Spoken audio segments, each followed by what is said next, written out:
Prime Minister Narendra Modi on Saturday virtually addressed the foundation stone laying ceremony of the new Kota airport, marking a significant milestone of Rajasthan's Hadoti region, which includes Kota, Bundli, Barwan, and Jalawar. The Prime Minister described the occasion on a day of a new hope and achievements, highlighting that the airport being constructed at an estimated cost of 1500 crore will boost connectivity, trade, and tourism in the region. When this airport becomes operational, travel will be easier and trade will grow rapidly across the entire area.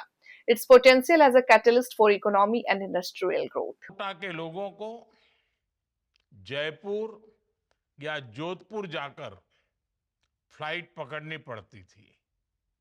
इसमें काफी समय भी लगता था और असुविधा भी होती थी।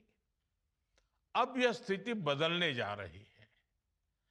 जब यह एयरपोर्ट शुरू होगा तो कोटा समेत आसपास के पूरे इलाका में यात्रा भी आसान होगी और व्यापार भी तेजी से बढ़ेगा।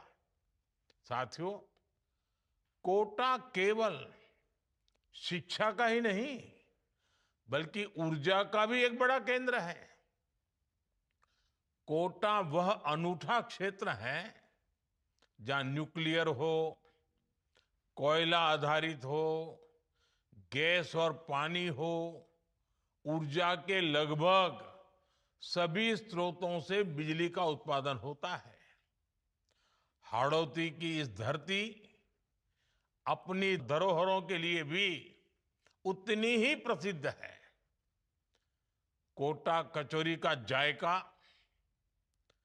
कोटा डोरिया साड़ी, इसके साथ साथ कोटा स्टोन और सैंड स्टोन की चमक, इन्होंने दुनिया भर में अपनी पहचान बनाई है।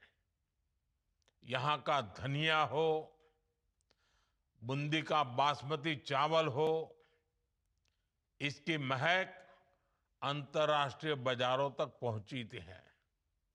ये क्षेत्र अपने परिश्रम, उत्पादन और संभावनाओं के लिए जाना जाता है। अब कोटा का ये नया एयरपोर्ट यहां की संभावनाओं को कई गुना बढ़ाने का काम करेगा। साथियों, कोटा और हाड़ौती की यह धरती उद्यम और आस्था का भी बड़ा केंद्र है। सदियों से देश दुनिया के श्रद्धालु यहां श्री मथुराधीश जी की पावन पीठ,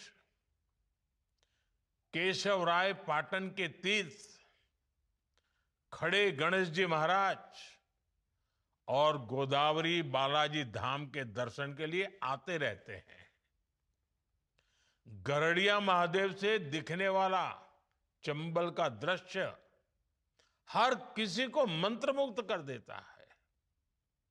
मुकुंदरा हिल्स और रामगढ़ विषधारी जैसे वन्य जीव अभयारण्य इस पूरे क्षेत्र को वाइल्ड लाइफ टूरिज्म का बड़ा केंद्र बनाते हैं।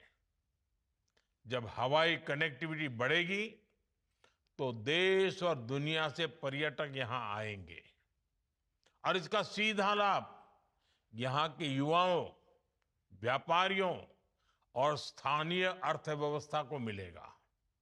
साथियों, वैसे भी कोटा आज कनेक्टिविटी के क्षेत्र में तेजी से चारों तरफ जुड़ रहा है, बढ़ रहा है। अमृत भारत स्टेशन योजना के तहत कोटा के दोनों प्रमुख रेलवे स्टेशनों को आधुनिक सुविधाओं से सुसज्जित किया जा रहा है। दिल्ली मुंबई एक्सप्रेसवे जो कोटा और बूंदी से होकर गुजर रहा है, पूरे क्षेत्र के विकास का नया द्वार खोल रहा है। अब दिल्ली, वडोदरा और मुंबई जैसे बड़े शहरों की दूरी महज कुछ घंटों की रह गई है। बेहतर सड़क और रेल कनेक्टिविटी के कारण यहां नए उद्योग स्थापित हो रहे हैं। विशेष रूप से एग्रो बेस्ड इंडस्ट्री के लिए यह क्षेत्र